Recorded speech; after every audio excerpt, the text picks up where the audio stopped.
Here's an interesting article. I just came across it, but it was actually written like a month ago by the Alamosa Citizen. And so here's the article. Here's some pictures, and these guys don't seem very happy at all. They don't seem very happy at all. This guy's looking over here, looking off to the side. You got this guy here in the center. I think these are the three commissioners. It's a little blurry of a picture here. And then you have Ann Kelly standing at the podium, and they're talking to these three commissioners. I guess that's a door in the back there, but it does seem like it's a kind of an enclosed space. And this is a small office, so are the public welcome to talk to the commissioners? I mean, they got this little tiny office here, but this is pretty brave of Ann Kelly to do. And Ann Kelly is doing this because the sheriff's office is losing evidence to where she cannot pursue the cases. She said she had to dismiss some cases. There was even evidence that was lost on a homicide case. There was some domestic dispute, evidence that was lost in some sort of domestic violence dispute. And she's saying that, it's not her fault, it's the sheriff's fault. It's Soto Cruz, Danny Sanchez, and then when it comes to the commissioners, like who are they? Well, these are actually the executives. These are the head executives. Theoretically, they can arrest anybody and everybody that they want to. The sheriff's office, the sheriff himself and his deputies are executive, is the executive branch. And so they are supposed to be executing the will of the commissioners. The commissioners dictate the policy, and then the sheriff is supposed to be, doing. Now, the sheriff is its own elected office, so they do have a degree of autonomy, but the commissioners have the power of the purse. So technically, they could just bankrupt the sheriff if they wanted to, and then they can put some money for the sheriff to go after violent crime. They could put some money that's earmarked to go towards some sort of discovery evidence technician, some sort of, so they got the power of the purse. And since they got the power of the purse, since they have the money, they could specifically tell the sheriff, how the monies should be spent in the office. They're also the, executive branch in their own right, and they could just get involved. They could just go to the sheriff's, office, have a bunch of meetings with the sheriff, maybe just have some tea or something at his house. Whenever there's a call out in the field, they could gather the evidence, they could take the video, they could take the photographs, they could gather evidence themselves. So I just want to actually get this, and then this guy doesn't seem happy at all, right? He's kind of just looking down. This guy's like looking off to the side. At least this guy here is looking, straight to Ann Kelly and what she is saying. It's actually remarkable, some of the things that Ann Kelly, a prominent Republican that was appointed by Jared Polis to take over for Alonzo Payne. And Alonzo Payne, I think, has a mixed record, but the perception of Alonzo Payne was that he didn't give a shit about victims. He didn't give a shit about the victims, and he was just letting everybody go. And so that's the perception of Alonzo Payne, and Ann Kelly is very much trying to break against that perception, because that's a terrible perception. That's a terrible, if you're the DA or a court or anybody, it's like you were on the side of the criminals and not the victims. What the hell is wrong with you? So let's just go through this article. Owen Woods, great article by Owen Woods. And, he captured a moment here, so I don't know if the DA tipped him off or if he just was, at the right place at the right time. DA details missing weapons, evidence mishandling, and other lapses at the Costilla County Sheriff's Office. The citizens of Costilla County deserve better than this, she tells commissioners at a special meeting. This was written July 21st, 2025. So this was about, 2 or 3 weeks ago. So physical evidence is being lost in a homicide case. And then there's missing weapons from a burglary call. So burglary, did he steal the weapons, or was it the weapons that the burglar had? So the burglar had some weapons, stole some weapons, and then they arrested him, and then what he had, let's say, AK-47 or something, and then they put the AK-47 in the evidence locker, and then, lo and behold, it's not there anymore. What happened to the AK? Allegations of drug use and assistance to drug dealers were among the alarming list of concerns raised by the 12th Judicial DA Ann Kelly in a special public meeting with Costilla County Commissioners. She's making six figures, so she's actually earning her six figures. And yeah, let's keep going. So I never said ever that I do not trust a police agency, and I do not trust the Costilla County Sheriff's Office. That's pretty fucking remarkable. That is remarkable. Ann Kelly, lover of police, the police can do no wrong, the police are so great. Now she is coming out here saying she doesn't trust the Costilla County Sheriff's Office. I mean, this is fascinating stuff because it was, Soto Cruz, Danny Sanchez, Ann Kelly that want to say that you're not allowed to shoot a few warning shots if somebody is threatening your life, your dogs, your property when you're at your home. You're not allowed to shoot a couple warning shots, so therefore the Second Amendment is dead in Costilla County. You don't have a right to the Second Amendment. But now they're turning, I guess, on each other. And there's actually been a lot of turnover. A lot of people have quit. Hummel's no longer there. The planning and zoning lady, the first one was a guy, Medina, he quit. Susan Lucero, she quit. And so there's a lot of turnover. There's a lot of, changing of the guard, I guess you could say. So, and then later on, you're going to hear Soto Cruz say something about people just can't survive out here. It's in the desert and it's hard. The desert was tough, but the hardest thing was the goddamn criminals in the fucking sheriff's department that didn't give a fuck about the criminals. So, Ann Kelly doesn't trust the Costilla County Sheriff's Office. So they broke, she loves the cops, thinks the cops can do no wrong, and except the cops in Costilla County. All cops she's fine with, all cops across America, thinks that they're wonderful, dutiful, loyal, do what they're supposed to do.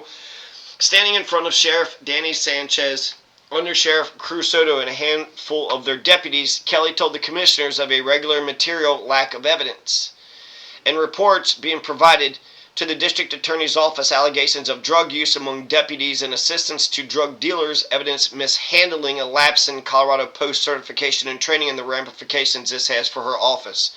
I'm at a point where I need to take some kind of action, she told them, though she said she's limited in what actions she can take. Watch a recording of the meeting here. So there's a recording of the meeting?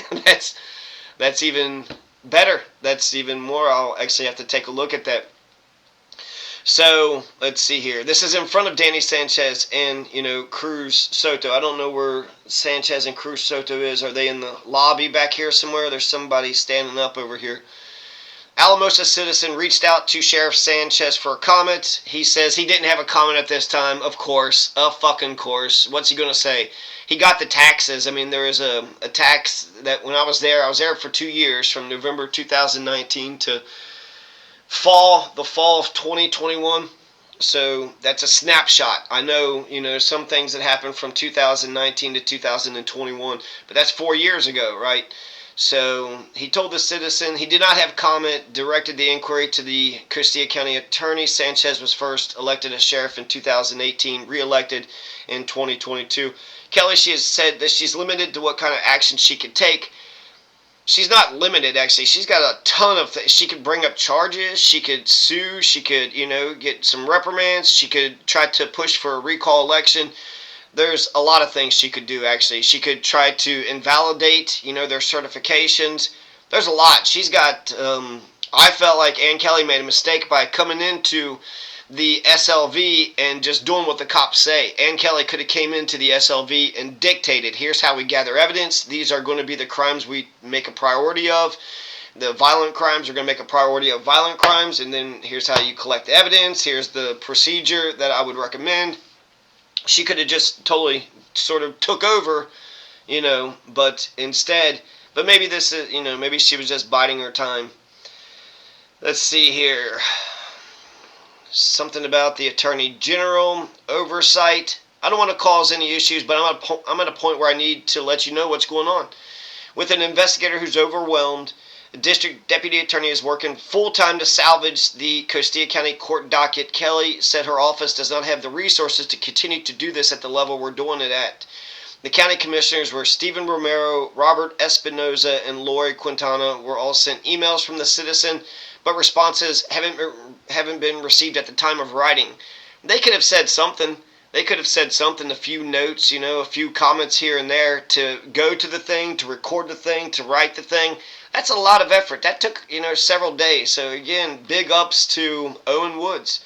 Owen Woods, great article, very informative, and this is interesting. And even if people are embarrassed about all this, ultimately, this is a teachable moment. Everybody can emerge out of this stronger and more evolved if they listen to the criticism and, roll with the punches, roll with the alligators, but then also emerge. That which does not kill you can make you stronger, and listen to the criticisms and to strengthen up where the weaknesses are.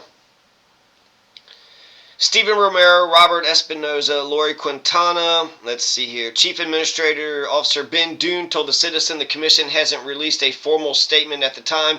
How convenient, Ben Dune. How convenient. Dune also noted that because the sheriff is an elected position, the commissioners do not have jurisdiction over the day-to-day operations of the sheriff's office. Oh, okay, so immediately they're doing damage control and they're limiting their liability. So that puts you in the mindset of what they're not saying, oh, we got problems that we need to address, we have problems that we need to solve.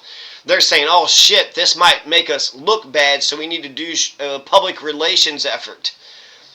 However, the sheriff's office released a statement on the county website regarding response protocols for calls of service, and that's actually pretty interesting to prioritize in-person response, phone-based resolution, scheduled appointments.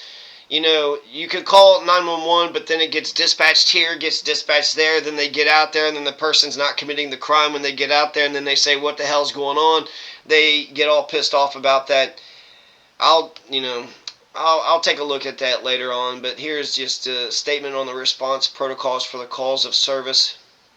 It's kind of saying, there's some parts where it's like, hey, we got limited resources, and we want to go to there's something about property crimes right here. Phone-based resolution for certain non-emergency calls such as delayed property crimes with no suspect information.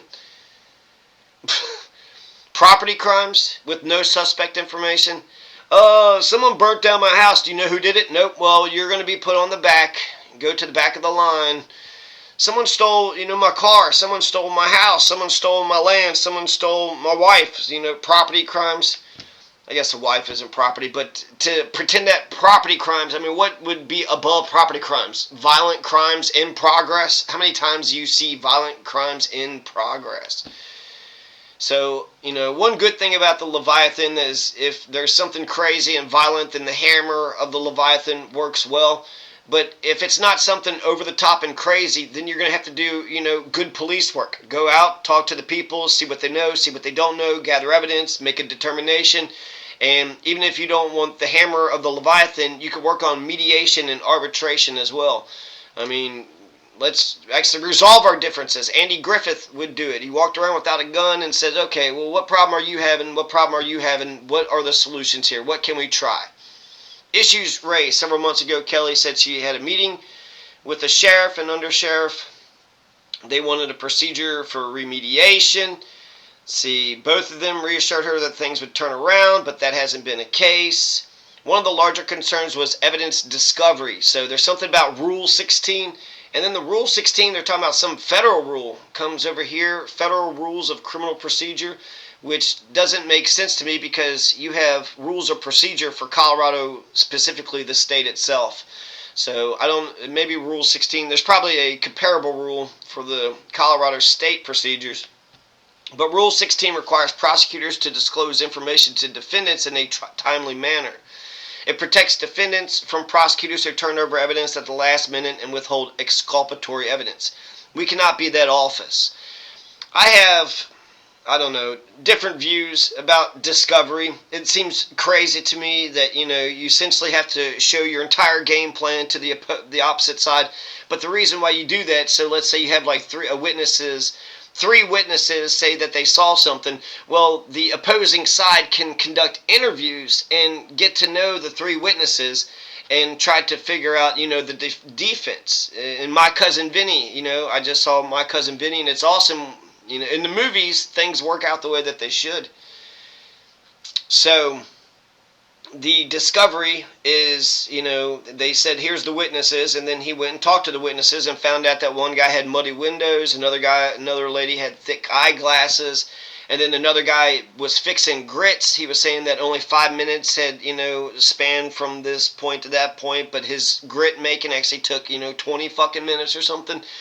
So, yeah. Okay, so we cannot be that office, she said. I think that sometimes people could get bogged down on discovery, and then if a judge throws something out because here's not material or exculpatory, something that somebody overlooked, that's not a reason to throw the whole fucking case out. I want to think that all these issues goes to a jury, and a jury of my peers looks at the case, looks at the evidence, and they make the best determination to see if the crime, the accusation fits the law, if the accusation, the accusation of the crime fits the letter of the law, and then, whether or not there's evidence that backs that person had committed that crime to the letter of the law. I like to think that that's the best process because you have 12 people that's looking at it, paying attention to it. A lot of people have busy lives. We can't look at all this stuff. But if you got 12 dedicated people that's, giving all their attention on the matter. As Kelly put it protects defendants. We cannot be that office. The regular material, lack of police reports being provided to her office, a lack of consistent body-worn camera footage were among her biggest concerns. Yeah, I mean, that's a big concern. Why would you go without body camera? Because you're committing crimes. You don't want to, put the crimes that you commit on video. That would be the biggest reason I would think that people don't want to wear body-worn camera footage. There is one concern about body camera is that it's just a lot of information. It's just a lot of footage. So you go out for, 12 hours and say, like, hardly anything happens. Do you have to save all that footage? And then you would have to have, a lot of hard drive space in order to save all that. So that's one side for the sheriff's side is just that, you ought to have, so you do have to have a decent procedure about that. But, if they got the body cameras and they got the hard disk space, then there's really no reason for them not to be logging all of it, that should be a part of your work procedure. You put your 12 hours in, then you put your body camera stuff into the system, log it in, what you did that day or whatever, and then that should be there for, access later on. Body cams were being left to die, not being recharged, they were not being turned on, or her office received incomplete footage, that it's against Colorado law. So, lack of police reports, that's interesting. Well, you didn't do a police report. What had happened with the 3 warning shots, Hummel was the one that had filed a warrantless affidavit. So, that's interesting. You hire a new guy, and then you tell him to write the damn police report, and then you just keep your hands clean. You pretend you had nothing to do with anything. Huh? I wasn't even there. You were there. Well, I didn't make the decision. You were the main decision maker. Well, I'm not the one that did the police report. I tricked you. People like integrity. Walk tall in your integrity. You make an arrest. I just looked at a bunch of case law. My conclusion with when you go to make an arrest, when you have probable cause, is this. You have reason. There's a reasonable standard. Then there's a good faith standard, and then probable cause is just you probably believe that the person committed the crime. So you're not just retaliating against people you don't like, but on a good faith basis, you had a reasonable suspicion of somebody committing something, a crime, and the person that you arrested, you think probably committed the crime. So probably, I don't know what percentage that is, but it's not like 1% or 100%, but it's more like 30, 40, 50, 60, 70%, so it's in the middle there. You probably committed the crime, because the thing about when you make an arrest, well, it's like, well, they got the guy. Well, did they? Or did they just arrest somebody that was just walking by because they want a damn scapegoat, She said that body cams were being left to die, not being charged. Let's see, lack of body cam footage could lead to sanctions against her office. Kelly said it often takes more work than necessary to receive police and incident reports from deputies. She noted that it often requires multiple emails back and forth between her office and deputies to get reports, and in some cases it's taken months. The week prior to the meeting, she said 4 cases were dismissed because her office did not receive the information it needed in time. 4 cases were dismissed. That's fucking remarkable. That's incredible. So because the sheriff's office absolutely don't know how to do their fucking jobs, they don't know how to collect evidence, they don't know how to keep their body cameras on, and then they don't know how to give the evidence and the evidence report and the police report and the body cam evidence to the DA's office. In fact, if there's a major violent crime that happens, you should just, go ahead and make your own little jump drive, make your own little DVD, and just put, here's all the evidence for, the fucking whatever, Quintana case or whatever case, So we cannot afford as an office for a judge to rule that we're making discovery violations. She said she's had to subpoena the sheriff's office, which hasn't resulted in improvement in getting information from them. There's such thing as friendly subpoenas. And sometimes a sheriff has other priorities. And so I wouldn't, if I'm a sheriff and I got a good relationship with the DA, I wouldn't look down on a subpoena. If they're subpoenaing me for evidence, if they're subpoenaing me for testimony, I would, we have a good relationship, so it's not so much that the subpoena is against me, but it's just saying we need the evidence for trial so that way we could get the conviction. You said this shit happened, so now come to the fucking court and tell us that it happened. That's the Sixth Amendment. The Sixth Amendment says you have a right to confrontation and a right to subpoena. So if you're a police officer and you make an arrest and you didn't think you had to turn the evidence or the body camera or go testify, well, you don't really know the damn system at all. My predecessor did many of these things. She's talking about Alonzo Payne. That brought a lot of shame and embarrassment to this community. I do not want to repeat that, so I take the reputation of my office very seriously. Like I said, I think it's a mixed bag. The perception was he was not upholding victims' rights, and there were some victims he didn't uphold, but he'd also had a new perspective, and he was saying that he kept the jails empty, and that he wasn't, ruining people's lives over minor things. There were several major, there's just major, he also liked the limelight in the media a little too much. But there was some case where they had, there was a bunch of, the lady had just, drunk her own urine or something, ended up starving to death. Something stupid, but ultimately, it looked like she starved herself to death, and then people are saying, well, there was, moving a corpse, and this other, it was weird, but he didn't, press any charges against that. I think he made the right decision on that. There were some other high-profile cases that are escaping me at the time, but, I don't feel like it was crystal clear that he was like, I think that he's been questioning police for a long time. And so when he gets in there, he doesn't want to believe that whatever the police were saying was 100% true. So he should have had a healthy skepticism while also wanting to discern the truth, So,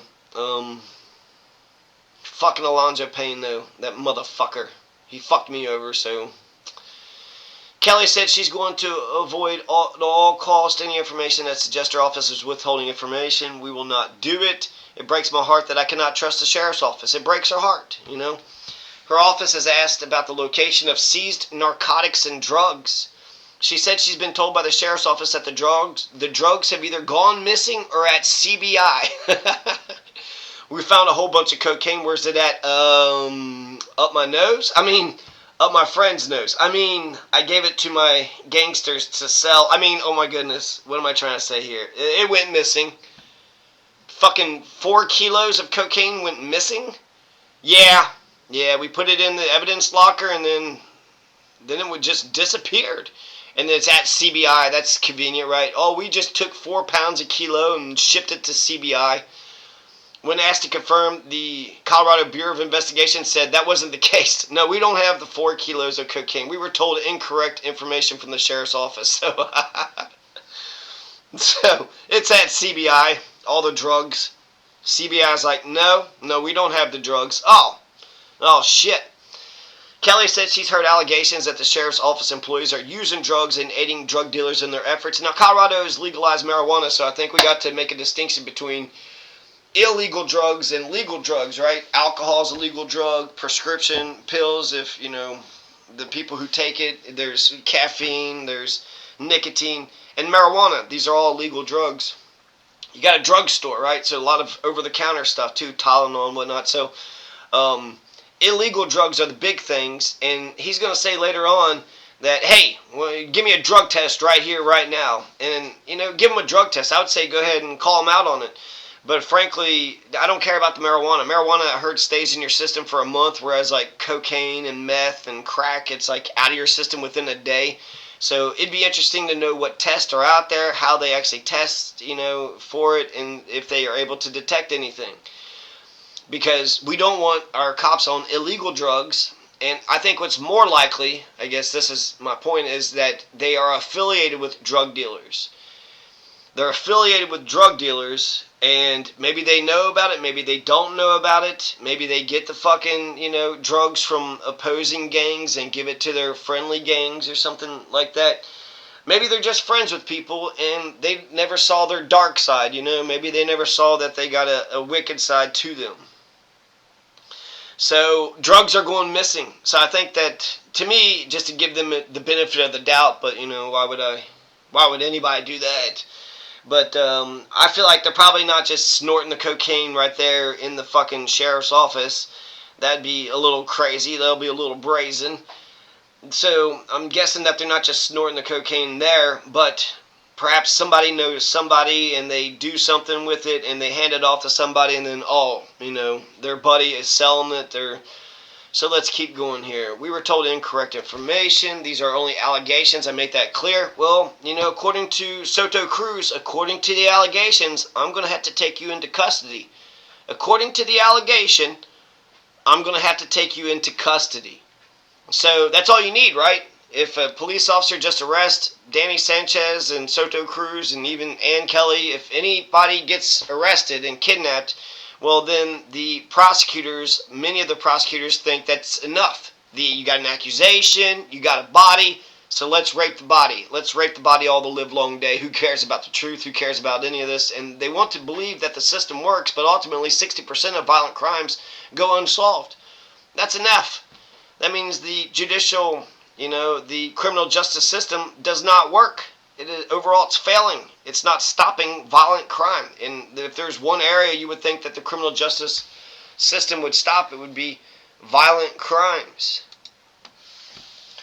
These are just allegations, but people are coming to them. Citizens are coming to, them and saying that this is happening.